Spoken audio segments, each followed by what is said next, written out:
Hey,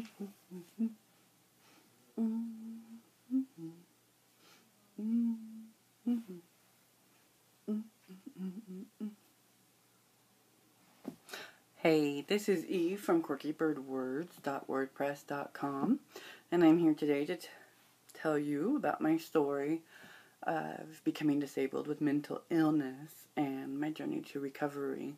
This has been inspired by the Each Mind Matters, California's mental health movement, and I've written a lot about my experience, but I have yet to make a video, so totally outside my comfort zone, but in the spirit of sharing and joining the voices of others to help break the stigma in our communities. Here we go.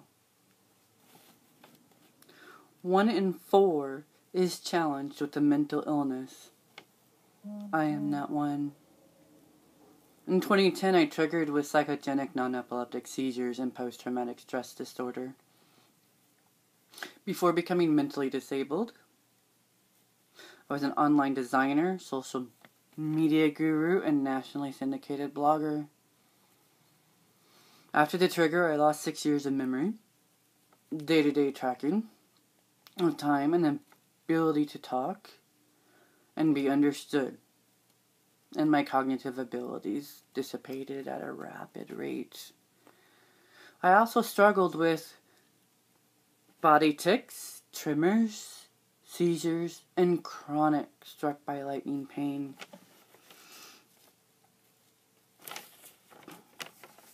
At one point, I needed help with mobility and basic self-care.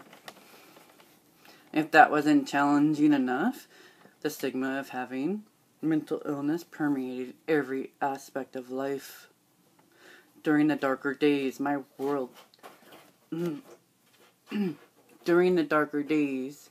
words didn't hold merit, even with my doctors.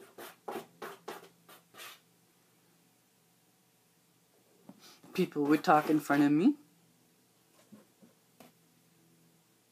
as if I wasn't there. They would discuss my life,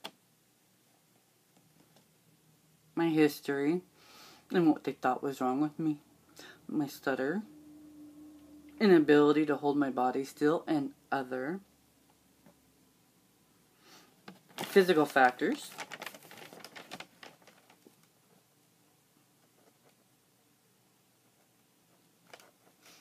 made it appear I was intellectually unable to understand.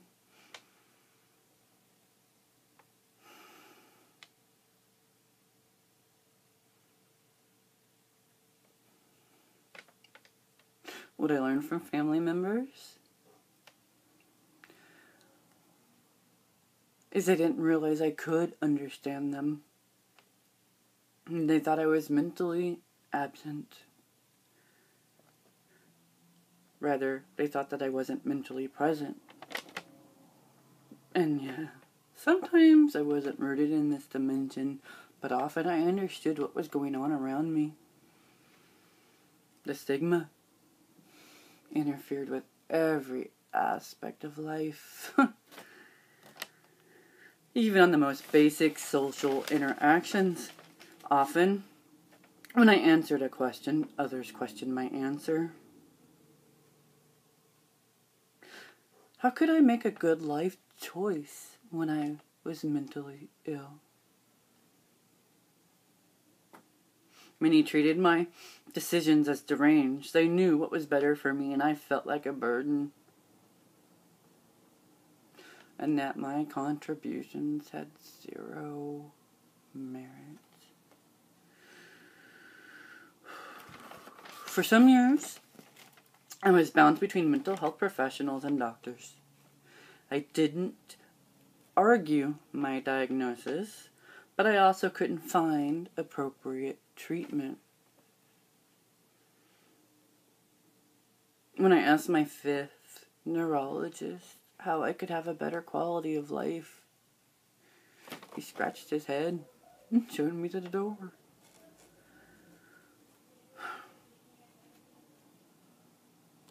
on the mental health side,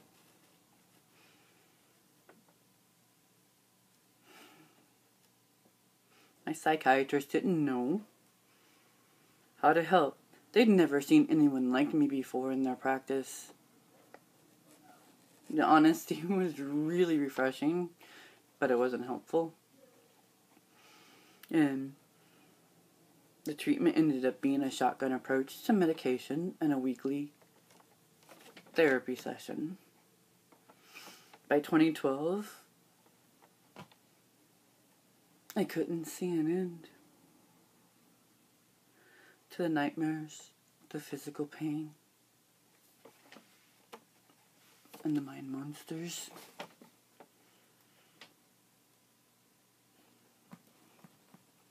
Thoughts of suicide, ideation,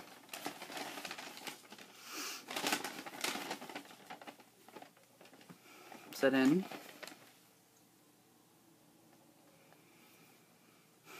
The compulsion felt like a beast churning under my skin. And I'd get flashes, visually, flashes of how it could be done. And I knew then that I needed hospitalization to survive. At that point, I went into the community behavioral care center, received treatment, but it was like a Band-Aid. Like a Band-Aid on a bullet wound. But it did stick long enough for me to find another doctor who would listen. And then she referred me to the Bay Area for more specialized help. My recovery and wellness journey began in 2013 with a stay at Stanford Mental Health Behavioral Ward. It wasn't until Stanford that I heard the word recovery in the same sentence as mental illness. Recovery is possible.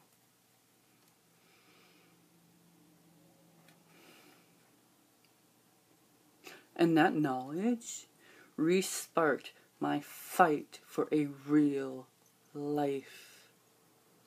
I had some successes, that's for sure. This last year I've had some great successes. And last January, my social worker at Resources for Independent Central Valley encouraged me to attend the Each Mind Matters California's Mental Health Movement training held at Fresno State. And there I was taught that my story would help others. And it would help break the stigma in the community about mental illness. Once again, for the first time in years, once again, I felt like my words had merit and meaning. That training, that gave me the courage to apply for the Community Leadership Academy created by Resources for Independence. There, I learned that folks with disabilities make up 20% of the American population, but less than 0.5%, fewer than 0.5%, are active in community leadership programs.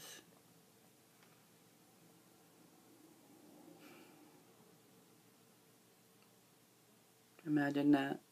20% of the nation not having a voice, not knowing they can have a voice in their community. The program trained me to participate on boards and develop leadership skills. It is the only program like it, and I am so fortunate. It is located in my hometown of Fresno. Soon after Academy graduation, and by the way, I felt such great pride and accomplishment, oh my goodness.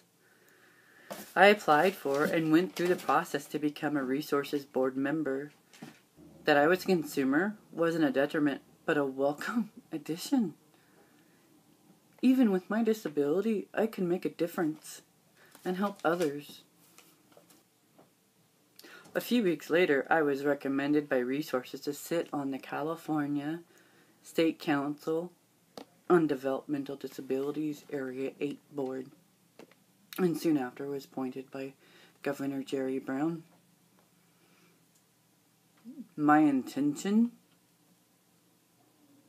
is to advocate on a personal level,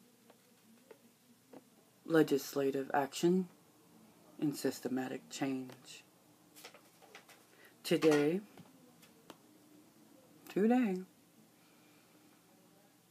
and every day is a successful struggle to wellness. I focus on what I can do, not what I can't do. I've learned that sharing my story not only helps those who are faced with mental challenges, but it also helps me in my healing process. Life isn't like it was before, but it's still a whole life. It's similar to yours, and it's different than yours.